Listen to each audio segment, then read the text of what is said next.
तो चलिए शुरू करते हैं हमारी आज की कहानी। मेरा नाम दिया है मेरे माँ बाप मुझे मारकर बहुत दूर फेंक आए। वह मुझे कहते थे कि तुमने हमारी इज्जत खाक में मिला दी है। मैं नहीं जानती थी कि मैंने ऐसा कौन सा काम किया है जो उनकी इज्जत खाक में मिल गई थी। मैं तो बस एक अपाहिज लड़की थी जिसे दुनिया का कोई होश नहीं था। मेरे माँ बाप ने मुझे जहर दे दिया था। उनकी नज़रों में मैं मर चुकी थी, मगर किसी अच्छे और भले इंसान की मुझ पर नज़र पड़ गई। उसे मेरी जान बचाई। फिर वह मुझे अपने घर ले गया। कुछ साल बाद जब मैं 18 साल की हुई तो उसने मुझसे शादी कर ली। मैं उसके साथ बहुत खुश थी। एक दिन मैं नौकरानी रोते हुए मुझे कहने लगी कि मैडम जी, मुझे यह जुल्म देखा नहीं जाता। जब मैं उनसे पूछा कि कौन सा जुल्म, तब वह बोली, आज आप अपने बिस्तर की चादर हटाकर खुद देख लेना।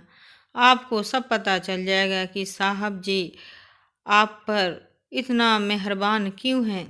रात को पति के सोने के बाद मैं जैसे ही अपने बिस्तर की चादर हटाई तो मेरे सर पर आसमान टूट पड़ा। ऐसा लगता था कि अभी मेरी जान निकल जाएगी, क्योंकि मेरी चादर के नीचे तो मेरे पापा प्राइवेट कंपनी में जॉब करते थे। मेरी माँ को भी जॉब करने का बहुत शौक था, मगर पापा ने जॉब नहीं करने दिया। पापा उनकी खूबसूरती की वजह से उन्हें बाहर ही नहीं जाने देते थे। मेरी माँ की शिक्षा के मेरे पापा कहीं ज़्यादा थी। वह कहती थी कि मेरी काबिलियत से तुम्हारा बाप जलता है, इसीलिए मुझे जॉब नहीं करने देता। बस इसी वजह से दोनों की आपस में नहीं बनती थी। हर वक्त लड़ाई झगड़े चलते रहते थे। मम्मी की बातों में ज़्यादा उनके दोस्तों का हाथ रहता था, जो हर वक्त अपनी महंगी चीज़ों का दिखावा करते रहते थे। मम्मी के अंदर भी इच्छा पैदा होती थी कि वो भी ऐसी महंगी महंगी चीज़ें इस्तेमाल करें। उन्हें अपने गरीबी बहुत बड़ा ऐब लगती थी। हालांकि हमारे घर किसी चीज़ की कमी नहीं थी, बस पापा इतना कमा लेते थे जिससे घर का खर्चा बहुत ही अच्छे से चल सकता था। मेरी पैदाइशी पर दोनों ही खुश थे, क्यों लेकिन जब उन्हें पता चला कि उनकी बेटी अपाहिज है तो वो एक दूसरे पर इस बात का इल्ज़ाम लगाने लगे थे। उन्हें तंदुरुस्त सेहतमंद बच्चा चाहिए था। मम्मी को अपने दोस्तों के सामने यह बताने में शर्मिंदगी होती थी कि उनकी बेटी अपाहिज है।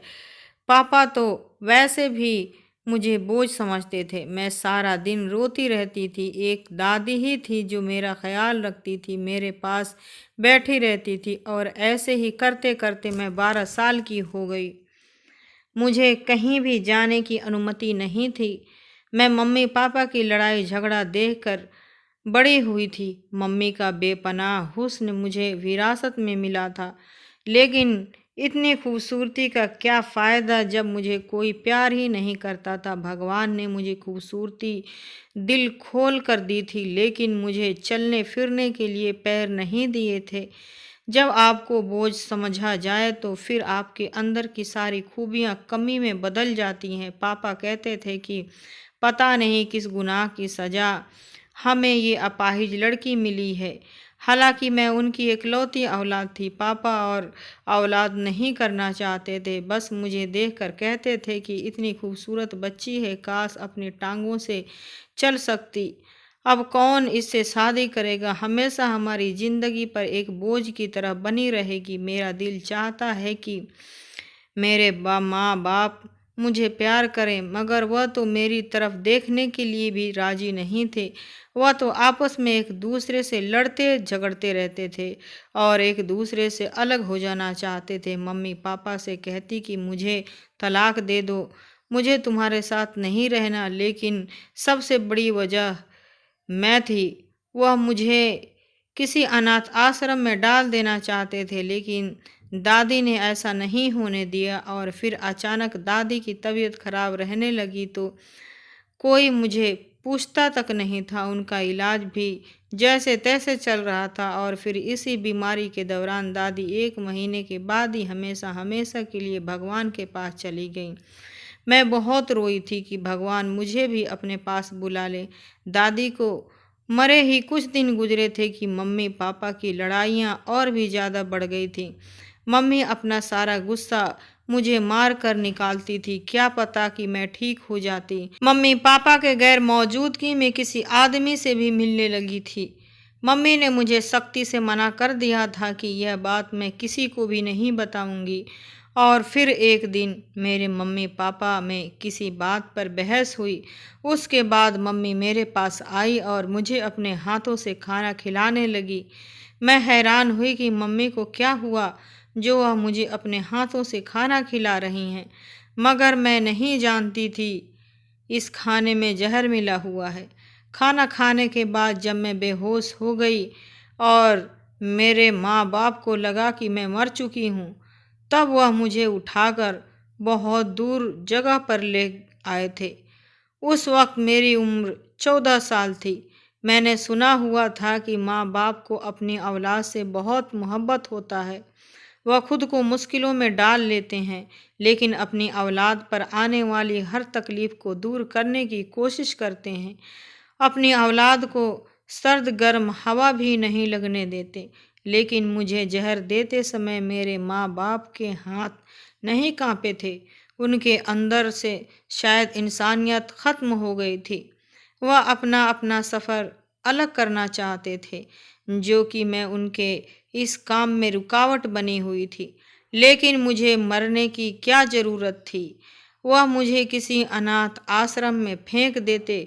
उन्हें लगा था कि शायद उन्होंने मुझे मार दिया है। कहते हैं ना कि मारने वाले से बचाने वाला बड़ा होता है। सच में मैं मर गई होती अगर समय पर किसी भले इंसान ने मेरी जान न बचाई होती। मैं अस्पताल के बेड पर पड़ी थी।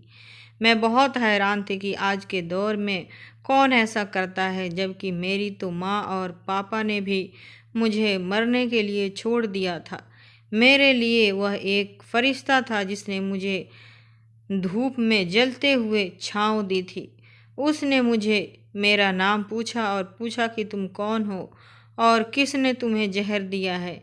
मैंने कहा कि मेरे माँ बाप ने मेरे अपाहिजपन की वजह से मुझसे नफरत करते थे, मुझसे छुटकारा पाना चाहते थे, इसीलिए उन्होंने मुझे जहर दे दिया।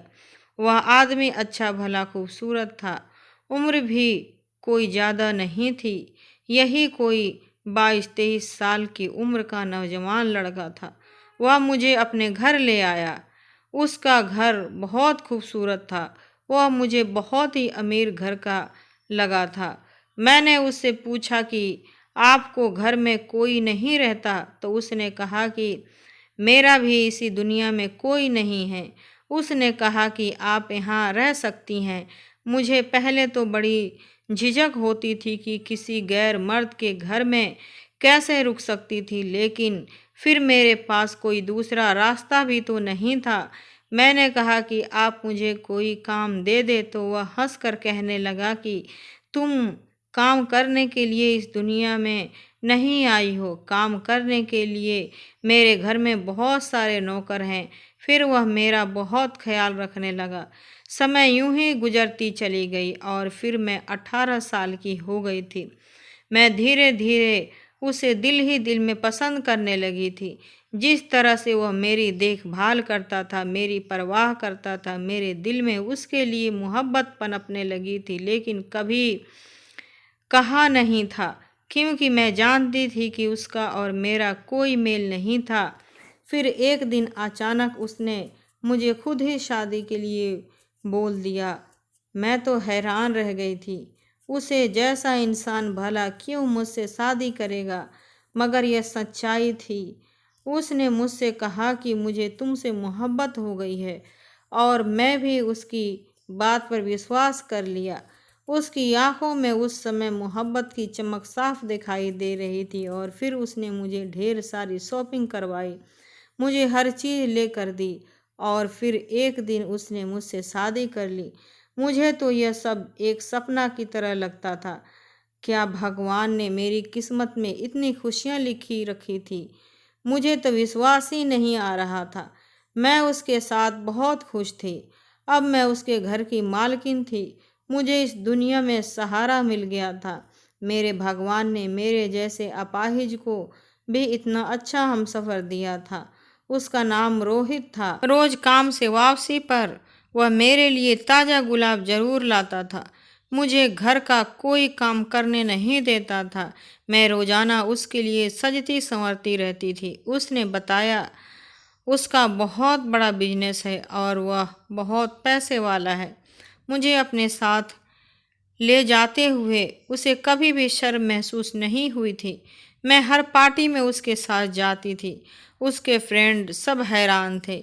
इतने हैंडसम इंसान ने एक अपाहिज लड़की से शादी कर ली है। खूबसूरती में तो मैं कोई कम न थी, मगर कहते हैं ना कि खुशियों की उम्र कम होती है, किसी न किसी की नज़र लग ही जाती है। मैं भगवान से दुआ करती थी कि मेरी खुशियों को किसी की नज़र न लगे। मैं और रोहित एक दूसरे के लिए काफ़ी थे। एक दिन नौकरानी खाना देने आई तो बोली, मैडम जी, मुझे यह सब कुछ देखा नहीं जाता, मुझसे यह जुल्म नहीं देखा जाता। मैं बोली, कौन सा जुल्म? तब वह बोली, मैडम जी, आप रात को साहब के सोने के बाद अपने बिस्तर के नीचे ज़रूर देखना। मैंने पूछा तो बोली, मैडम जी, मैं कुछ नहीं बता सकती, नहीं तो मेरी शामत आ जाएगी, लेकिन आप खुद ही देखिएगा, आपको सब कुछ पता चल जाएगा। बस आप मुझसे मत पूछें, मैं आपको कुछ नहीं बता सकती। मैं अपनी नौकरी से अभी हाथ धो बैठूंगी और पता नहीं साहब मेरी क्या हालत कर देंगे। और एक बात का ध्यान रखना, मेरी यह बताई हुई बात सबको मत बताइएगा, वरना वह मुझे काम से निकाल देंगे। मैं तो रोटी रोटी के लिए मुहताज हो जाऊंगी। मैं हैरान रह गई थी। मेरे पति की इतनी भरोसेमंद नौकरानी थी। मुझे कहीं जाना होता तो वह मेरी व्हील चेयर पकड़ती रहती थी। मुझे बड़ी हैरत हुई। उस रात में अपने पति के सोने का इंतज़ार करने लगी कि आखिर ऐसा क्या है बेड के नीचे जो मुझे आज तक नहीं पता चला कि बेड के नीचे क्या होगा। रोहित के सोने के बाद जैसे ही बेड के नीचे देखा तो मेरे पैरों तले से ज़मीन निकल गई थी, क्योंकि वहाँ हाथ से बनी हुई चार चार गुड़ियाँ पड़ी हुई थी। उन सब की टांगें टूटी हुई थी और उन पर रस्सियाँ लगी हुई थी। वह सब देखने में भी मेरे जैसी लगती थी। मैं बहुत डर गई थी। मेरा शरीर कांप रहा था। मैं सोच में उलझी हुई थी। मैं रोहित से पूछना चाह रही थी, फिर उस नौकरानी का डर सहम का रूप नजर आया। उसने तो मुझसे वादा लिया था कि मैं किसी को कुछ नहीं बताऊंगी। वह कहती थी कि मैडम जी, मैं आपकी शुभचिंतक हूँ, लेकिन आपको सब बताया तो वह आपके साथ भी बुरा करेंगे और मुझे भी नौकरी से निकाल देंगे। मैं अपने छोटे छोटे बच्चों को कहाँ से रोटी खिलाऊंगी। मैंने अगली सुबह अपनी इस नौकरानी से पूछा कि बेड के नीचे चार पुतले थे जो सुबह के समय वहाँ से गायब हो गए थे। तुम बताओ ऐसा क्या है?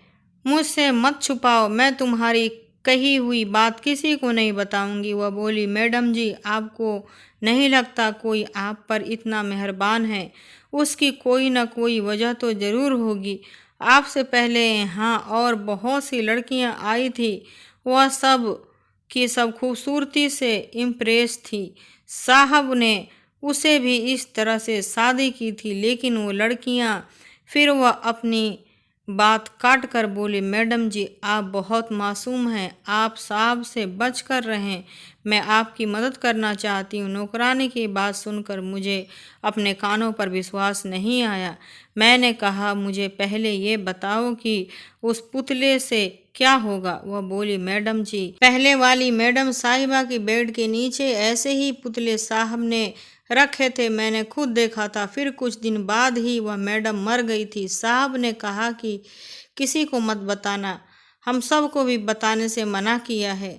नौकरानी की बात सुनकर मुझे परेशानी ने घेर लिया था। मैंने उसे सलाह मांगी कि तुम ही बताओ कि मुझे क्या करना चाहिए। वो बोली, मैडम जी, आपके यहाँ से अपनी जान बचाकर भाग जाना चाहिए। मैडम जी, पास ही एक एनजीओ है, वहाँ पर अनाथ और बेसहारा लड़कियों को रखा जाता है। आप वहाँ चली जाएं, यहाँ पर आप बेमौत मारी जाएंगी।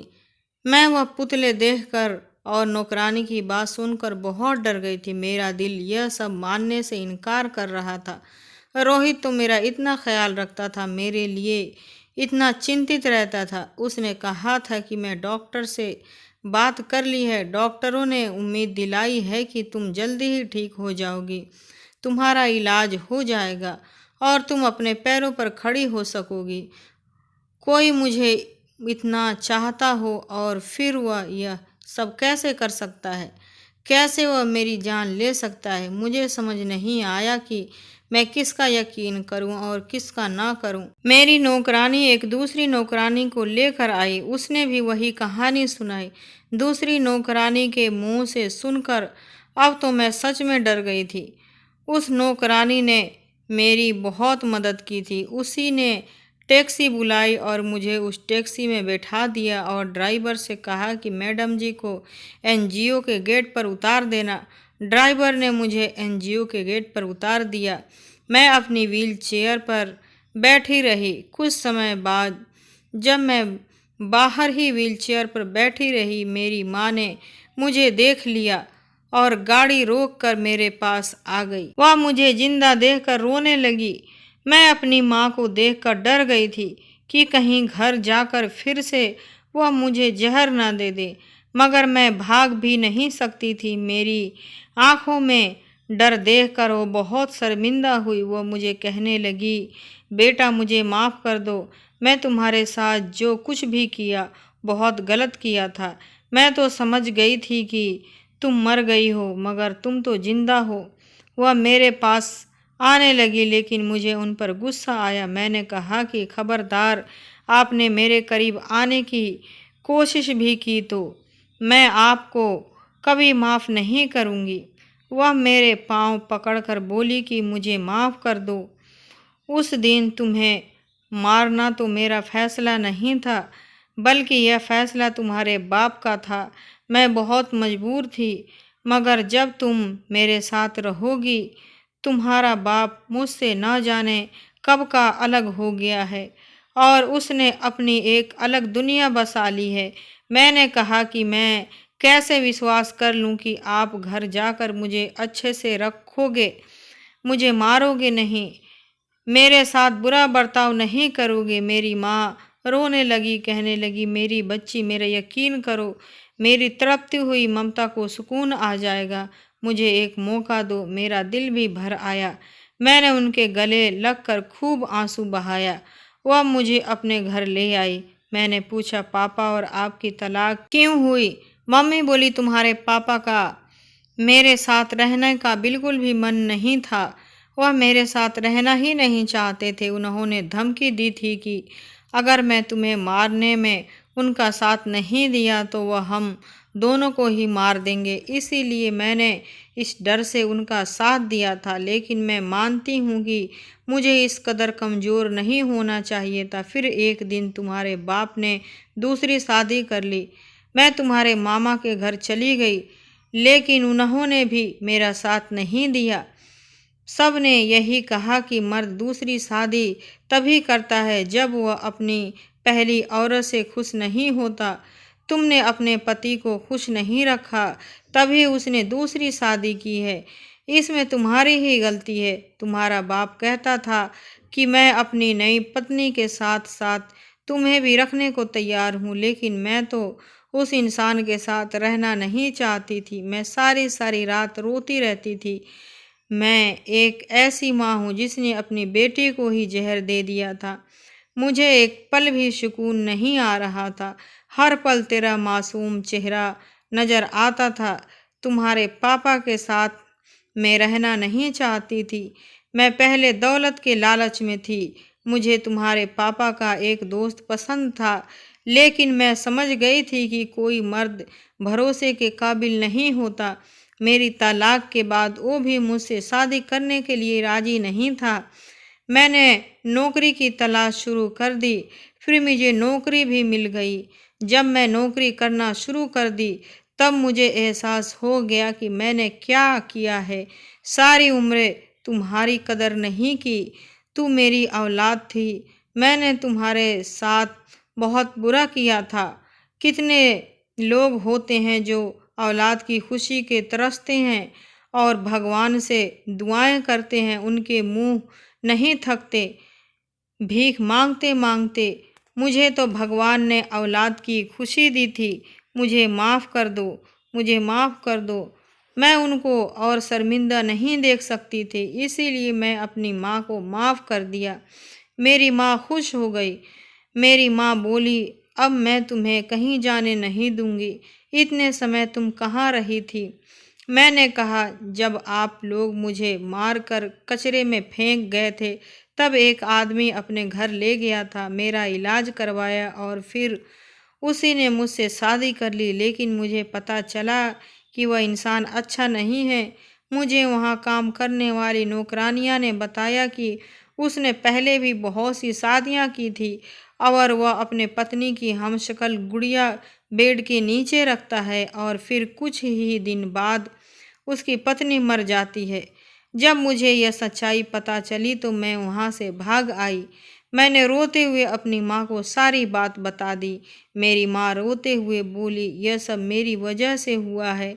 मैं अच्छी माँ नहीं हूँ, तभी तुम्हें इतनी मुश्किलों देखनी पड़ी है। तुम अपनी माँ को माफ़ कर दो। मैंने कहा, मम्मी इसमें आपका कोई दोष नहीं है। अब मम्मी बोली, इसमें मेरा ही दोष है। तुम्हें इस कदर नफरत से पाला, दिन रात भूखी रहती थी, तुम्हें मारती थी, तुम डर जाया करती थी, लेकिन मैं तरस नहीं खाती थी। मगर अब तुम्हें कभी शिकायत का मौका नहीं दूंगी। एक अच्छी माँ बनकर दिखाऊंगी। अब मैं अपनी माँ के साथ रहने लगी थी। वह मुझसे बातें करने की कोशिश करती थी। मम्मी इस उम्र में भी बहुत खूबसूरत थी। कहीं से भी एक तलाकशुदा बेटी की माँ नहीं लगती थी।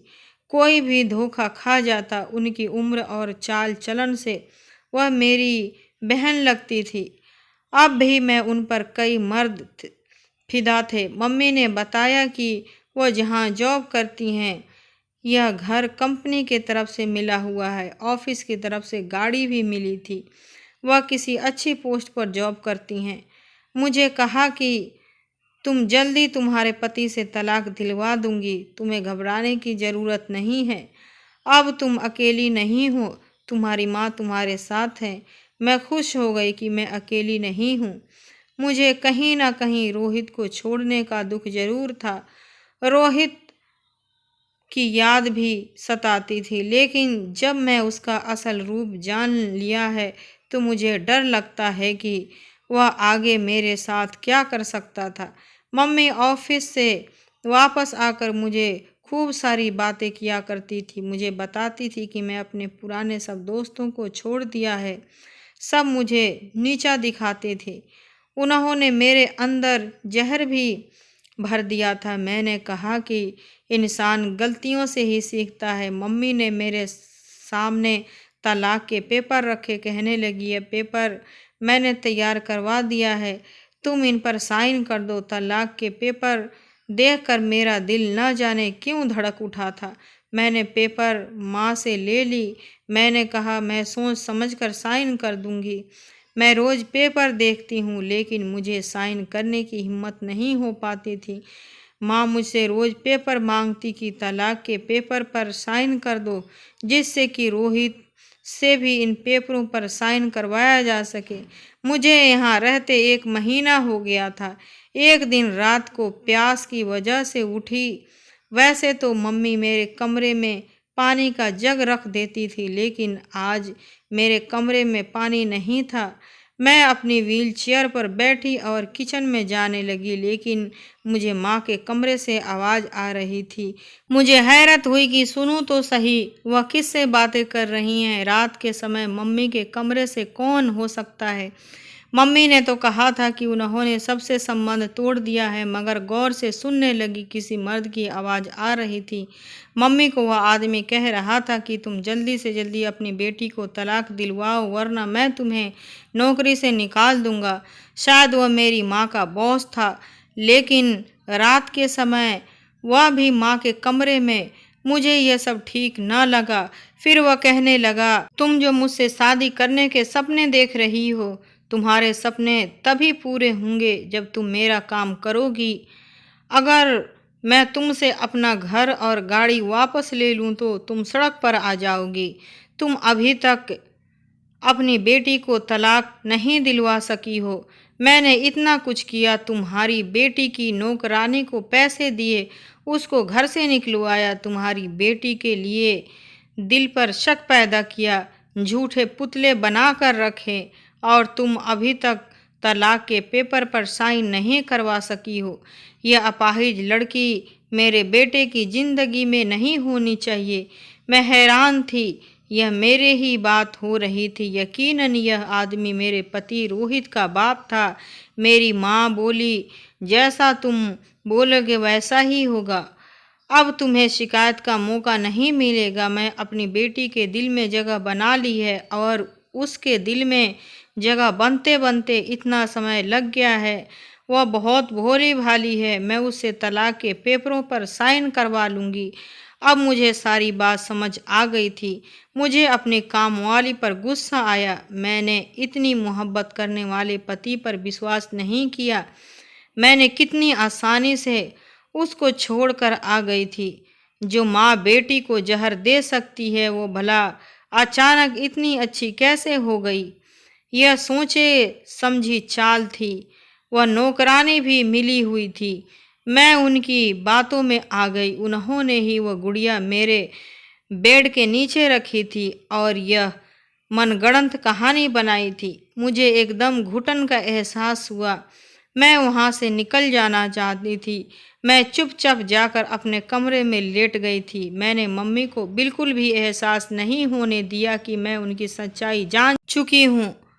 अगले दिन मम्मी ऑफिस गई तो उनकी नौकरानी मुझ पर नज़र रखने के लिए आ गई। वह हमेशा मेरे साथ रहती थी।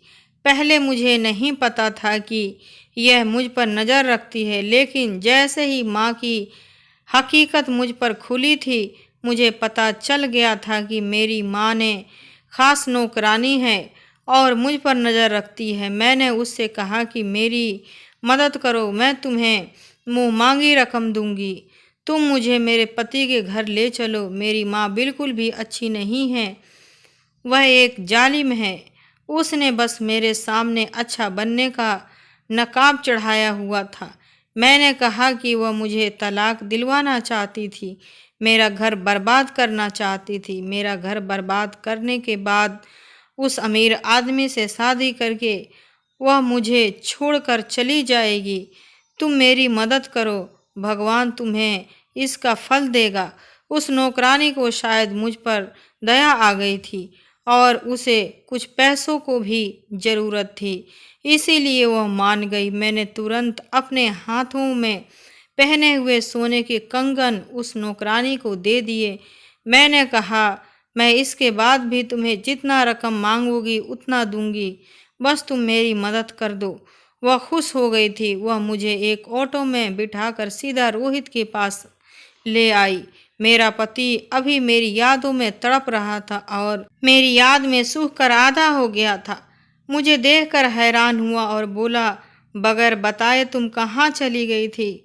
मैं तुम्हें कहाँ कहाँ नहीं ढूंढा। ऐसी कौन सी गलती हो गई थी जो तुमने मुझे छोड़ दिया? मैंने कहा, रोहित मुझे माफ़ कर दो। तुम्हारी नौकरानी ने मुझसे कहा था कि तुम लड़कियों का इस्तेमाल करते हो और फिर उन्हें जान से मार देते हो। उसने मेरी हमशक्ल पुतले भी मुझे दिखाए थे जो उसने बेड के नीचे रखे हुए थे। मैं रोहित को सारी कहानी बताई। नौकरानी को ढूंढा तो वह घर में कहीं भी नहीं थी। रोहित को तो कुछ भी पता नहीं था। जब मैं घर छोड़कर गई तो इस नौकरानी ने ही रोहित को बताया कि वह अपने माँ बाप के पास वापस चली गई हैं। उसने रोहित को कहा था कि तुम्हारी पत्नी अब कभी वापस नहीं आएंगी। वह ये कहकर गई कि मैं कभी नहीं आऊंगी। मैंने रोहित से कहा कि मैं डर गई थी, मुझे माफ़ कर दो। मैंने तुम्हारा विश्वास नहीं किया और एक गलत इंसान पर विश्वास कर लिया। जिस लड़की के माँ बाप ने उसे इस्तेमाल करके अपने मतलब के लिए फेंक दिया हो, वह लड़की ऐसे ही बन जाती है। उसे किसी पर विश्वास नहीं रहता। मैंने कहा, मेरी माँ और तुम्हारे बाप ने हमें अलग करने का इरादा बनाया हुआ है। दोनों आपस में मिले हुए हैं। तुम्हारे पापा मुझे अपाहिज उस लड़की को अपनी बहू स्वीकार नहीं करना चाहते। उन्हें तुम्हारे साथ कदम से कदम मिलाकर चलने वाली बहू चाहिए, जिसमें कोई कमी ना हो। वह मेरी माँ से इसी शर्त पर शादी करने भी चाहते हैं कि पहले वह मेरी तलाक करवाएंगी। सारी हकीकत जानकर रोहित हैरान हो गया था। वो कहने लगा, मुझे मेरा बाप शुरू से ही पसंद नहीं है, इसीलिए तो मैं अपने बाप से अलग रहता हूँ। मैं उनकी अय्यासी आदतों से परेशान हूँ। वो हर खूबसूरत औरत को शादी के सपने दिखाते हैं और अपने पैसों से उस औरत को अय्यासी भी करवाते हैं, और जब अपनी मकसद को पूरा कर लेते हैं तो उस औरत को छोड़ देते हैं। रोहित की बात का मतलब मैं समझ गई थी। वह मेरी माँ को भी अपने मकसद के लिए इस्तेमाल कर रहे थे। वह उनसे शादी नहीं करते। रोहित ने कहा कि मैं तुम्हें कभी भी नहीं छोड़ूंगा। मैं उस नौकरानी को काम से निकाल दूंगा। मेरे पति ने भी मेरा हाथ थाम लिया था। वह मुझसे बहुत मोहब्बत करता था। ऐसे लोग जो दौलत की लालच में आकर घर का तबाह कर दें, उन पर कभी विश्वास नहीं करना चाहिए। मेरी माँ को भी जब सब कुछ पता चल गया था, वह भी मेरे घर आई।